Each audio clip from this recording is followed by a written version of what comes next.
All right, Tyler, I'm pumped to have you on the show. Man, we bumped into each other at a John Maxwell event in 2023. Yeah. And I just like got the briefest interaction with you there. It was like towards the end of the event, and like you shared a little bit of like some of your story, and I was like, dang, that got heavy real fast. and I didn't really get the rest of like who you are, what you're doing. And then we've been able to like connect since. You graciously had me on your show, The Impact Driven Leader, and I'm coming to speak at your summit out in Idaho, outside of Spokane in July. So I'm excited for that. I'm excited for the event. John Maxwell will be there. Some other incredible communicators will be there. It's going to be beautiful. But I'm excited to have this conversation. So just thanks for taking time out of your day to talk to my people and drop some value. Man, it's a pleasure. It's an honor. I admire the work you do. I admire the person you are. And it is funny that, as we interacted through that weekend, and in just short interactions here or there, what's fun to me is the relationships that always come out of those brief moments. Friend Justin to Chad Johnson, you could go through the list of so many other people, and I am grateful and thankful for those moments, because those are the people that change your life. And it doesn't have to be long to recognize that. That's true. I think you know something about somebody really quickly, whether I want to go deeper with that person or not. So definitely, you're one of those people. I love how you show up in the world, man. I want to start here, and then I do want to get into the topic of your upcoming book too, because we were talking off camera before we started, and I'm like, oh my gosh, this is like, I need help with this area, and I think my audience does too. But you said something on Instagram that like I have loved, because you're in the leadership space. You help leaders. You've built massive teams, like hundreds of thousands of people in an organization. Like at a high level, like leadership is your thing. But you said the most important relationship we have is with ourselves. Yeah. Yet often it is the one we neglect the most. And then you said this, and it stopped me in my tracks. How you treat yourself tells others how to treat you. Can you maybe unpack what you meant by that in that moment, and how have you seen that show up in your world, the world of leaders, the people you coach? I have a 14-year-old son, and oftentimes I'll hear him. He'll talk about, he's a basketball player, a football player, and he'll get down on himself. And, just kind of like, I'm just those frustration moments, right? He's a teenager. I think we've all gone through it. I was no different. And that's probably where a lot of my insecurity stemmed, is what value and worth did I have? And if I didn't show up as the best athlete, I was little. I was short. Short and slow is a bad combination. You can be short and fast, and man, you are a valuable asset. When you're short and slow and uncoordinated, it's trouble, dude. And so that was me. My athleticism hit much, much later in life. And I'm like, what do I do with this now? And it's like, all right, my dad was a college football player. My kids are tremendous athletes. My daughter's a dancer. My middle son is an exceptional athlete, will play at a very high level in sport. My younger son, it's coming. I can see that in him. All right, all of that because this idea of, if we don't love and appreciate who we are and what God has made us to be, I'm a person of faith, that is something near and dear to me, then how can anyone else? If I come to you, Graham, and like if I go back to our meeting in Orlando and I'm unhappy with myself, I don't value myself, and then I'm comparing myself to you, and I'm like, I look at this guy, he's got great hair, he's got a great smile, he's just this person of such like calm, inviting demeanor, who's added value to thousands and thousands and thousands and thousands of people. Who am I? But if I understand, you know what? God took me on a journey, and he led me through things that were painful and difficult and hard at times. And it gave me such a different and a unique perspective in a world that needs it. If I didn't accept that, then there's no way that I could show up for my wife, my kids, or others. And here's the problem, is there was many, many years of my life that I wasn't. I was trying to be someone else. I was arrogant to a point of being defensive in business. I was, this person that people didn't want to be around because I would just rub them the wrong way. It was my insecurity that was just exuding out. And whether it is a couple divine moments and it was the pleasure of being around people and mentors that helped me understand that, oh, no, you can just put that stuff away. I shared this with you off camera is one thing that I've recognized is every single person has insecurity. And often our insecurity comes back to our personal value. That's where it ties in. It's not absolute, but a lot of times there, and that's either from others or how we see ourselves. And the moment that we allow that to be the voice that directs us, the most invaluable we are to others. Yeah. And it's because we try to be what we aren't. Yeah. We try to show up for people in the way that we think. I told you this. I just listened to a recent podcast of yours. It was such great content because you encourage people, be you. Be the unedited. Just be you. That's what people like. And the more you do that, then you never have to worry about how you show up. And when you don't have to worry about how you show up, then you aren't living lies. And when you aren't living lies, man, it takes off this tremendous armor that you've put on to protect yourself. And you're carrying a lot less weight. Oh, man. There's so much there. Sorry. I mean, this is great. This is great. Two things that come up for me real quick before I forget them. One is to the last point. I heard John Bevere say on his podcast recently, people ask him, does he get nervous when he speaks in front of like 20,000 people or whatever? Yeah. And he said, no, I never get nervous. And he said, I probably have to qualify that statement because it sounds arrogant. He says, if I show up and I'm thinking about performing, I get nervous. Okay. Hold on. I like this. And then he says, if I show up and think about I'm here to serve, well, then I'm not nervous. And I thought, isn't that a succinct way to describe the solution to us? We're content creators, we're business owners. Everything is like, is it enough? Is my product enough? Or is my content enough? I'm looking for validation. It's all a performance. Like I'm speaking for myself, and I'm either, is it a good performance, bad performance? But when I show up, I'm here to serve. It's a magical thing how it takes the pressure off. Maybe tell me what comes up for you with that. Couple things. When you go to have a conversation with someone, are you worried about performing? That's a question. I'd love to hear that from you. If you and I are just having a conversation off camera, we're just sitting here, are you worried about performing? No. Now, candidly, Please. it depends because this goes back to something you said. Let's just be real vulnerable here, right? Yeah. That event in Orlando where we met, I don't even know how I got invited to this event. I think Justin Rothingshofer invited me, but I was like a backup friend because I think somebody else, like it was like the day before. He's like, bro, you want to come? I was like, yeah. And I'm in this room and I'm like, dang, these people are amazing. So I was automatically thinking, what value do I bring into this room? So it's funny, you're looking at me, I'm looking at you, and I'm like, everyone knows who you are. Like Tyler this time, I'm like, well, who's this Tyler guy? And like his bald head is beautiful and like it's perfectly shaped. So it's like right back at you, bro. So it's funny how like, you can have insecurity. I had insecurity. Once I get in a conversation though, it to your point, then the humanness comes back. I'm like, oh, it's just a human talking to a human. I am an introvert too. So part of that is like in front of a lot of people, I don't really know what to say or do sometimes. I can play the game well, but I love when one-on-one, to your point, all that melts away and I'm just having a conversation. So let me go back to your question and kind of, again, when you're in a conversation with someone, you're not worried about performing, especially if you're having an educational conversation, a coaching conversation. If you're prepared and you know the information, then you don't have to worry about it. And John Maxwell has imparted a large part of this on me. The preparation is all before the event. If you've done all that preparation, now when you're nervous is when you haven't done that preparation and like, oh snap, am I going to be able to pull this together? Am I going to be able to, wave the magic wand and make it happen at the moment? Okay. If that's the case, it's totally different.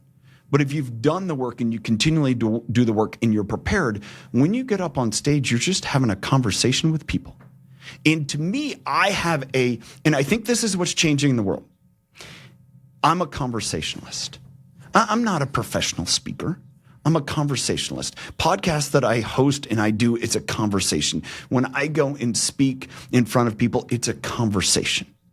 And I believe this, that people that go to events for the performance are there for all the wrong reasons. Mm-hmm. Maxwell has shared this, is like, he's not a motivational speaker. Nope. He's a motivational teacher. If you don't learn something, then you shouldn't. And I take that to heart and say, when I show up for people, my effort to show up for people is to share a perspective different and say, hey, wow, I gained value. Mm-hmm. Because I know God gave me experiences and revelations that are valuable to people. Yeah. So coming back to this conversation about speaking, when people are so fixated on where they stand on stage, what their sides look like, what they wear, what this or that. To me, they're too worried about the performance and not worried about, am I going to be able to look at Graham in the audience and have a connection with Graham and know that when I look at Graham, he can look at me and say, I'm speaking to you because I care about you. Mm-hmm. And that's the difference. And to me, the performers, they're looking for the applause. They're not looking for the connection. Mm-hmm. The hardest presentation I've ever given, and I've had the luxury to speak in front of 12, 13, 14,000 people. The hardest presentation I've ever given in my life was to one person. It was in Madison, Wisconsin. It was during a competition, and I was speaking. And I was so nervous, and I was so afraid. Because when you're looking at one person, as I look you in your eyes, there's only one place to look, and that's in your eyes. And if there's 15,000, first, you can't see most of them because of the lights. Number two. Thank the Lord. I love that. Yes. Two, someone's smiling. Yeah. And so just look at that person and have a conversation with them. Find the happy people. Yeah. Connect with them. It's so true. And again, Maxwell has shared this and it's helped me. He goes, someone's going to be giving you a wry look like you're an idiot. They just have gas. It's after lunch. Yeah. It's just, as he shares that. And so those things have helped me, but it also, I had somebody ask the other day, and I don't consider myself a world-class speaker. I just haven't had the repetitions on big major stages with this content. But I've done a lot of presentations. I've done a lot of speaking because I started speaking when I was 8. I started doing competitions when I was 8, and I didn't realize how much that prepared me for this. Yep. Because I've done it. I know what it's like. Like, people have said, well, Tyler, you do a really good job with your voice and this or that. I'm like, okay, I don't even know I'm doing it because I've done it for 36 years. And I had coaches that helped me lead me through that for years. I won national competitions doing it. To me, those aren't a big deal. I just actually wrote about them last week because I didn't even think with gratitude that those made a difference in my life. Because most people don't care about someone winning the intercollegiate dairy cattle judging contest. What? Come on. Yeah, that sounds legit because it has the word dairy in it, and I'm all about that. Literally, if you're listening to this and not watching this, Tyler there's cows in the background somewhere walking around, and I'm sure I can't wait to see one out of that window. Yeah, dude, this is so good. So Tyler, let's talk to me because something we were talking about before we hit record, and this is kind of where I want to go today because you're writing about insecurity, and this is something I've struggled with. We talked about this a little bit on your podcast, and I've heard you talk about it with other guests on your show. I think, this is my theory, you've done more research on this than I have. I think everyone is plagued by the problem of insecurity. And then what we do with that is different from one person to the next.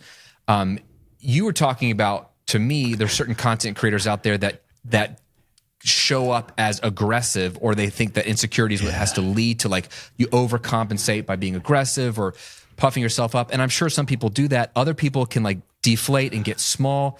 Talk to us about, like, if I'm a solopreneur, or I'm a content creator, or even if I lead a small company and have a little bit of a team and I have to have some vision, cast some vision, and I'm like, hey, I'm the person who's good at the craft. I wasn't like skilled in like casting vision, leading things, or even being a content creator. None of us really signed up to be content creators. A lot of us wanted to just build a business, take care of our family.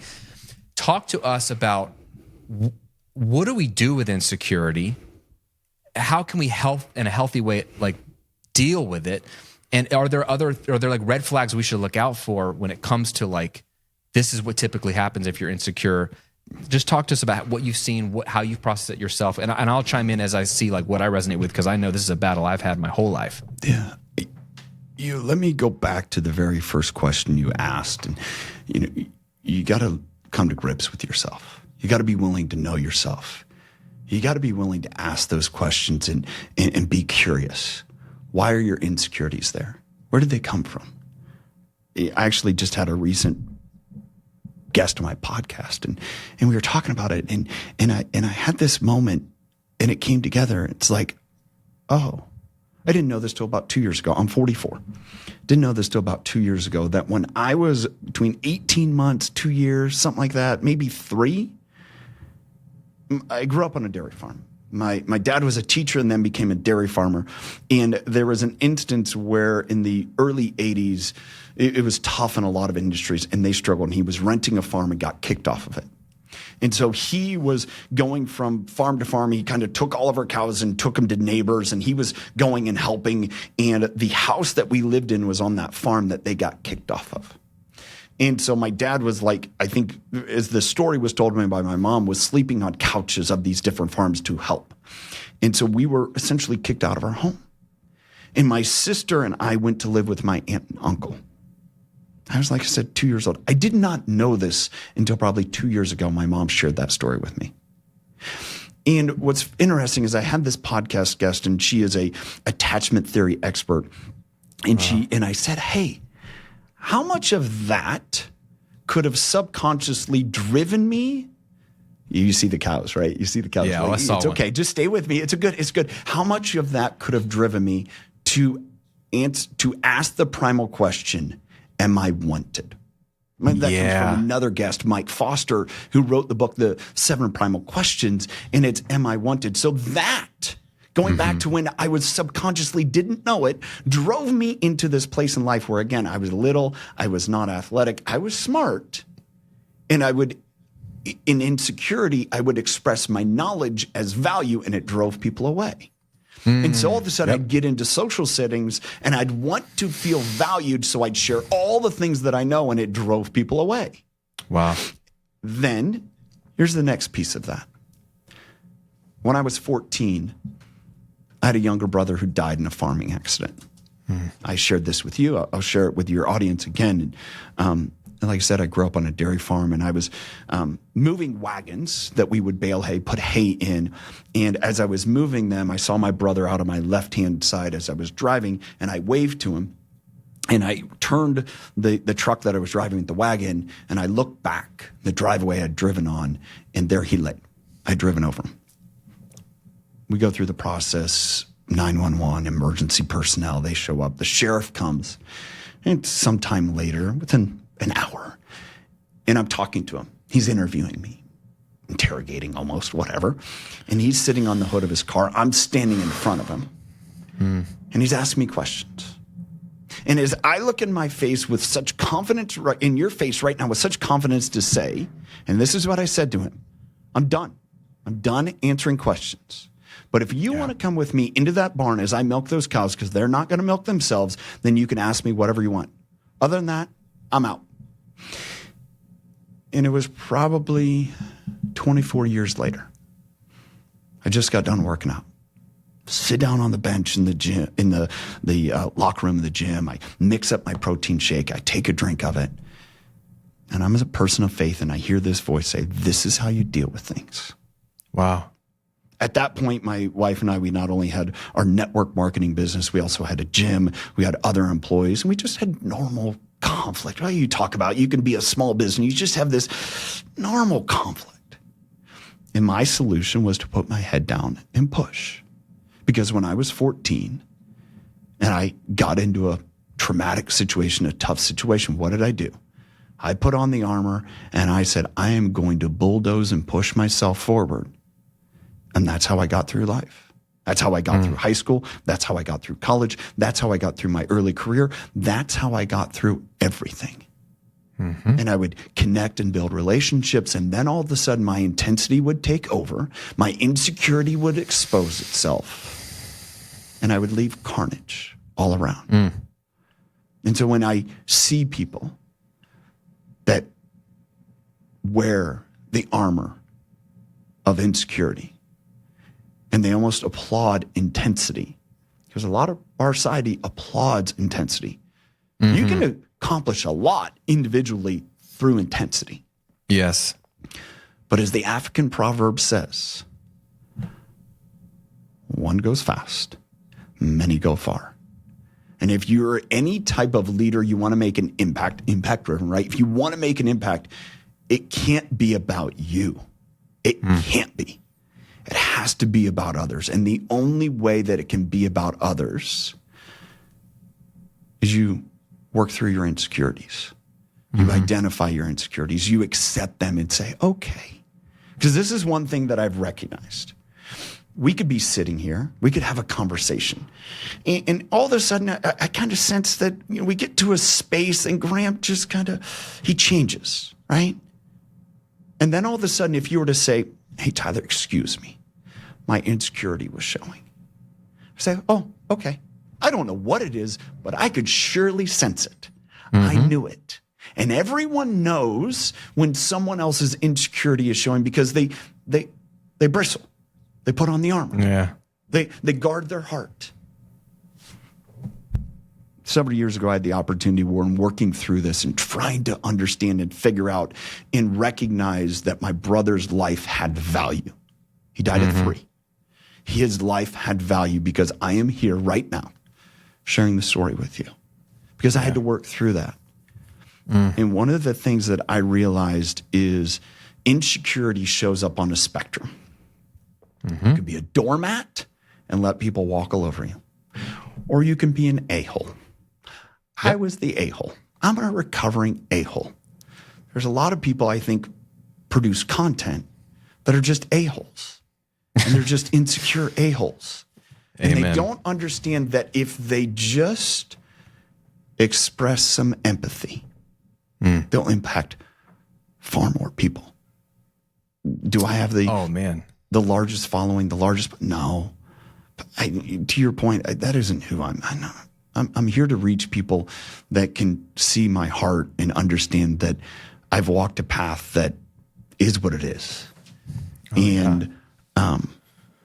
That spectrum, there's a midpoint, and that's being healthy, empathetic. And to me, the solution to insecurity is empathy. And it's being vulnerable. And I shared this with you before. It's being vulnerable enough to expose yourself, to put your hands in the air, right? If you want to, surrender, right? It's from a faith, it's from a war, it's from whatever is surrender. You put your arms in the air. And what does that do? It exposes your vital organs. And the moment you expose your vital organs, you are vulnerable.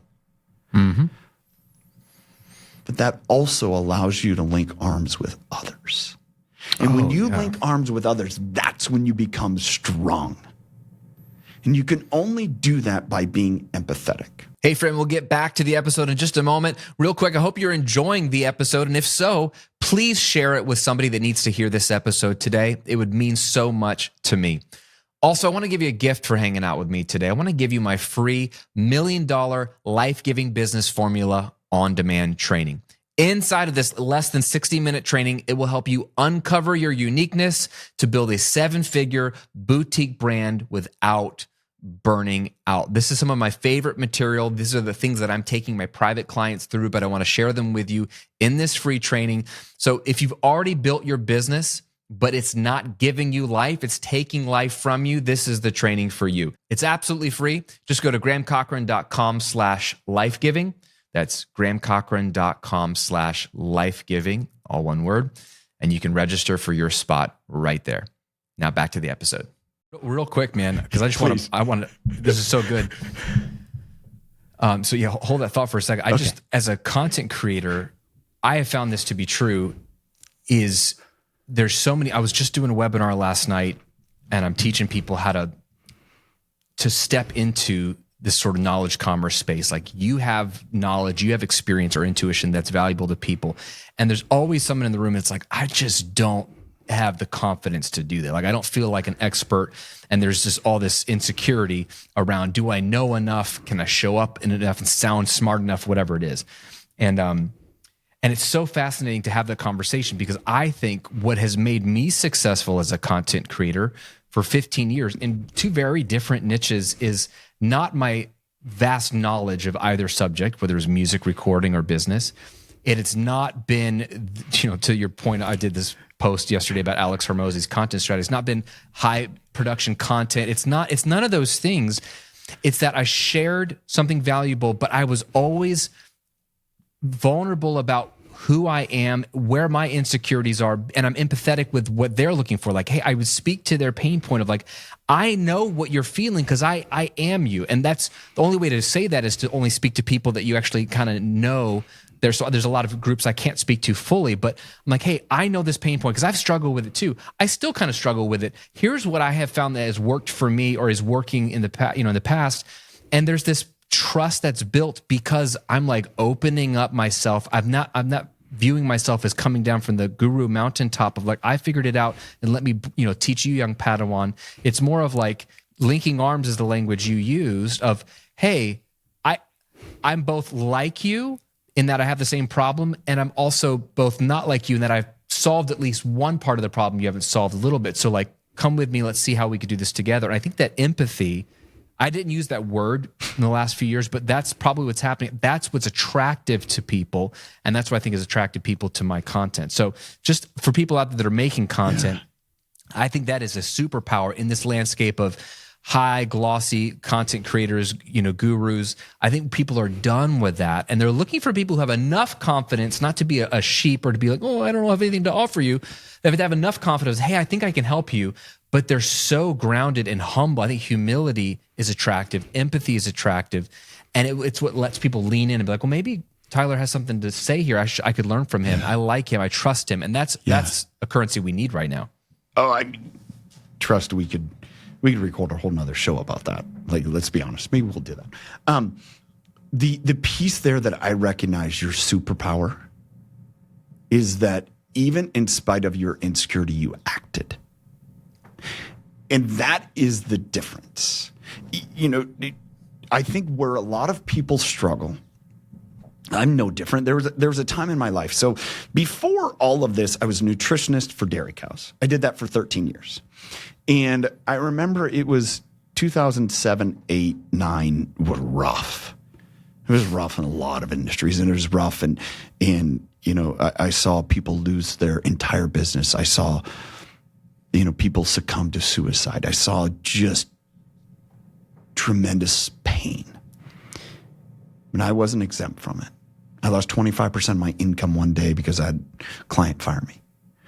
And that shook my confidence because I'm like, what value do I have? Yet again, right? That insecurity popping up. What value do I have? Am I wanted? And there was a moment there that I thought about Bill Belichick. I actually learned a lot from him because at that point he was, the coach of the New England Patriots and just now regarded as probably, there's no competition, the greatest NFL coach ever. And yet he got fired from the Browns when he was 13-3. I'm a Browns fan. He got fired. It was painful. We don't need to go there, right? Yeah. And yet he went then to be an assistant and worked his way back up. He had value. Even though he got fired, he had value. And he recognized that. And then on his teams, he said, I don't care what you are. This is your job. You do that and you are exceptional. And he looked for unique characters with unique skill sets and helped them maximize that.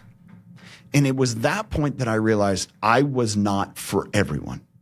I had a unique skill set in my business. I could do certain things. And the times that I would get let go, it's like I ran my course. I did my job. I did my best for them. And I had that rationale. Unfortunately, my clients didn't. It was kind of hard, whatever it may be. But I learned something there. And I think that comes back to where I struggled is I was not actionable in spite of my insecurities. I let my insecurities bury me. It goes to, the story. This isn't the story I was going to tell. I'm going to get to the story I'm going to tell because it's really good. But you can either let the dirt that's falling in the hole bury you, or you can step on it to get you out of the hole. Mm-hmm. And at that point in my life, I let it bury me. And it was just kind of like, all right, I got to figure out a different way out. And, it led me to where I am today, ultimately. Yeah. And I think going back, again, to reiterate here, I had that moment listening to sports radio, not books, sports radio, and came up with that identification. And that is the difference of, do you know what your superpower is? Have you done enough work to recognize what you're uniquely gifted at and add value to people? Because often it is very hard for people to identify their superpower. Yeah. What I do really easy, I think, oh, no, anyone can do that. And to others, like, holy cow, you can do that? Like, dude, that's a superpower. Oh, really? I can do that with blindfolded in my sleep and not even thinking about it. Yeah, it's your superpower. And recognizing that. Making a fool of myself in service of others, I've come to grips with. I can do it. It's a superpower. If it bothers my wife more than me. Well, I mean, so let me go back and share this story because it's really good. Several years ago, I met some guys that were Navy SEALs, and they were, one of them was SEAL Team 6. The other one wrote the entire, it's called Warrior Toughness for the Navy SEAL Team. Stephen Drum is that guy's name. And I was asking him one day, I said, guys, who doesn't make it through BUDS? The BUDS training, SEAL training, Coronado Island. Who doesn't make it? And they're like, oh, that's easy. The one that tries to do it on their own. Okay. It's the person sitting in the surf trying to fight the waves all on their own. They don't make it. They don't make it at all. The person that survives links arms with the person beside them. Kind of comes this back full circle is when you're empathetic and you link arms with the person beside you, you are stronger, not weaker. It's through our vulnerability that we're stronger. Let me take this to another extent. One of these friends shared with me, they at one point were in Afghanistan and they were on a mission and they needed to be evac'd. But there was a time window and they had to sit on the top of this ridge with insurgents still coming at them for like 6 hours. And my friend was the commander of the group and he's telling me this story. And he tells me about the platoon and all of a sudden he hears from across the ridge, it's like, hey, Captain, you need anything? It's like, no, I'm good. And then all of a sudden it's like, hey, I got water. Does anybody need water? And all of a sudden, it turns into everyone saying, hey, are you good? Do you have enough ammo? Are you healthy? Is like everything okay? Because we're dug in here and we have to be aware and ready to go against anything that comes at us. And I think about that as I relate to this story of being vulnerable and understanding and asking, because rank does not matter at that point. Rank in the field does not matter to those guys. The person who is the most dangerous is the guy that's sitting there saying, I got everything I need. I'm going to take care of myself. Yeah. I'm going to be so intense. I'm going to use my insecurity, my whatever to drive me. And I'm going to get out of here to forsake the other 16 guys. Yeah. That's the person that's the most dangerous that the SEALs get rid of as soon as they can. And so when I know that and understand that and know that I, unfortunately, at times in my life was that person, I take real offense when people, business leaders, are trying to say you need to be that guy to be successful. No, that is the problem, that if you follow that path, that may lead you to individual results, but it's going to leave a train wreck of a family and an organization. Because now all of a sudden you're going to have a bunch of selfish, self-driven people that are so insecure they're a-holes. And they lead and teach other people to be that way. And then all of a sudden you're in a worse problem. Instead of saying, oh, all right, I need to be healthy and empathetic. I can't be a doormat and apathetic, and I can't be a raging a-hole. I need to put my arms around people and walk with them. Yeah, man. I think there's just a lot there to unpack, and I wish we had had more time. But I love what you're saying, because I think there's two groups of people in the room, and that spectrum is really a helpful visual of where, the question for us individually here, right, is where do we go to when we're insecure? We're all insecure, at least have moments of insecurity. Do you tend to the a-hole side of things, like to overcompensate, or do you tend to the doormat side, where then you feel like no one notices you and you don't get opportunities because you really kind of hide and disappear, make yourself small. And both are a problem, because really the reality is that you are made in the image and likeness of God. You have value and worth. Yes. But your point was so powerful, Tyler, of you're not for everyone. And if I could land the plane for anybody, it's like, bro, that is a freeing statement. The moment you realize your business is not for everyone, your ideas are not for everyone, your content's not for everyone, your personality is not for everyone, even at a party or a gathering or a John Maxwell event where you're in a room of like impressive people and you're like, oh my gosh, do they all like me? Probably not. You're not for everyone in that room, but there's going to be a couple people that connect with you. And likewise, I think that is a freeing place to be, where you're not trying to win the hearts and affections of everybody. That's a really exhausting goal, as opposed to just, how did God make me? How am I wired? This is what I'm excited about with Rebel and the message of like, look, figure out who you are, find yourself. Then you can give yourself to John Maxwell's point. You got to find myself, so ultimately I can give myself away, like his song, right? If I can find myself, then I know who I can give myself to, and I can just serve those people. And that is, I think it's a sweet spot to be. There's a very big cautionary moment there. Understanding that freedom comes with responsibility. It doesn't mean, if you accept that freedom, I'm not for everyone, it doesn't mean that you turn against people that you aren't. No. It means that you're no longer responsible to impress. Yes. It means you're no longer, one of the biggest things I see in leadership circles is people are like, well, I can't lead them. Are you their leader? Yeah. Are you their leader? Yeah, you are. So it's your job to lead them. Now, you may not have to do all of the things that they need done, but it is your job to make sure that that gets taken care of. Yeah. I can't, if say, for example, our personalities just, they don't work. That's fine. They don't mesh. That's cool. Great. That's on me, not you. But my job is to make sure that you get taken care of. If it's someone that, comes to you comes to me for business advice, I'm like, I'm not your person. But you know who is? My buddy Graham is. I think he's the perfect personality for you. I'm still serving them. Yes. I'm still leading them. Yes. And I think that's one thing that I've seen in society is almost this idea of the freedom is, I'm not for everyone, so I'm going to be just overwhelming, like this example of almost too much.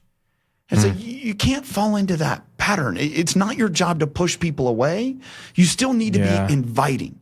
And it doesn't mean that everyone wants to come to your party, but you still give the invitation.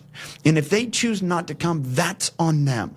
But if all of a sudden you come to the moment that's like, they're not for me, I shut the doors, you're the problem. Not them. You're the problem, because you're creating more division and not invitation. Oh, 100%. Yeah, I think this is more of like an internal thing, not an external thing. Don't externalize that, I'm not for everyone. This is really to give you the peace inside internally. So great distinction. Dude, Tyler, to wrap this up, man, for the sake of your time and everyone here, I do have a segment I do on every show, and this can go in any direction you want to go. It's a real simple question. I call it the golden rule segment. Okay. So you've got kids, you're raising them, you and your wife are trying to teach them well about like all things life, give them wisdom, counsel. Let's imagine they forget everything you and your wife teach them, except for one piece of advice or wisdom that they would carry with them for the rest of their lives, much like a golden rule. What would you want that to be? That's interesting. There's a lot of values that you can say, but it's what do you act out? What do you live? And if I stop and I think about my three kids and I think about each of their personalities and I think, what do I want them to really, I don't want to say hang a shingle on or plant a flag or for what they're recognized as. I really want them to be people that bring out the best in others. I really, truly do. And it's even, if I think about one of my life missions, is to help others accomplish what they never thought possible. And if I think this, again, thinking very deeply and earnestly about it, if someone said, hey, man, your sons, your daughter, man, they made everyone else around them better, I'd be like, yeah, that's a value that I can absolutely like appreciate. Because that also takes hard work. That takes dedication, that takes consistency, that takes seeing and believing more in others than they believe in themselves in order that you can bring out the best in others. And it's not meaning that whatever you do overshines them. Yeah. It means, you know what, when they showed up in the room, everyone else got better. Didn't mean any less of them. And as I say that, as I think about it, I wonder how much am I expressing that to them, saying, hey, you know what? If there's one thing that I would love to hear is that you bring out the best in others. You bring out the best in others through the words you speak, the way you carry yourself, the way that you deal with your own insecurities. I think it's that. I love that. I love that. Elevating other people, making everyone better. So good. Tyler Dickerhoof, this is amazing, man. Everyone check out the Impact Driven Leader podcast, especially the episode with the one Graham Cochran. It was a great one. 146. Pretty biased. 146. There you go. Wow, look at that. He's got the number. Yeah, it was a kickoff to season 4. I mean, it was a great episode. I was honored to kick it off. It was a great conversation. Tell us real quick, where can they find information about the summit happening if they want to come hear me speak and hear you speak at this beautiful location? Yeah, go to tylerdickerhoof.com. If you click on Work with Tyler, you can find information for the annual summit plus all the other things. You can also go to YouTube and catch all the content. Great content from people like Graham Cochran. There are so many other great guests that I don't want to discount them and just elevating you because you guys are all special. Well, you should because you're on my podcast. But you can say they're the best on their podcast. That's fine. That's fair. No, that is totally fair. Yeah, they don't have to know. They don't have to know that you say that to everybody. Oh man, Tyler, this has been a great conversation, bro. Thanks for the way you show up. Thanks for the way you serve people. I mean, you understate your accomplishments and what you've done in the world, and I think that's an incredible quality in you. And I'm just excited to get to do more life with you, bro, and serve your audience this summer. But hopefully, just get to know you better as a friend as well, man. So it's been an honor to have you on the show. Likewise, and I feel honored to be able to spend time with you and offer value to your community that trusts you so much and comes to you for such wisdom and experience. And so that as an extension to me, man, that's a tremendous honor. Love you, brother. Talk soon.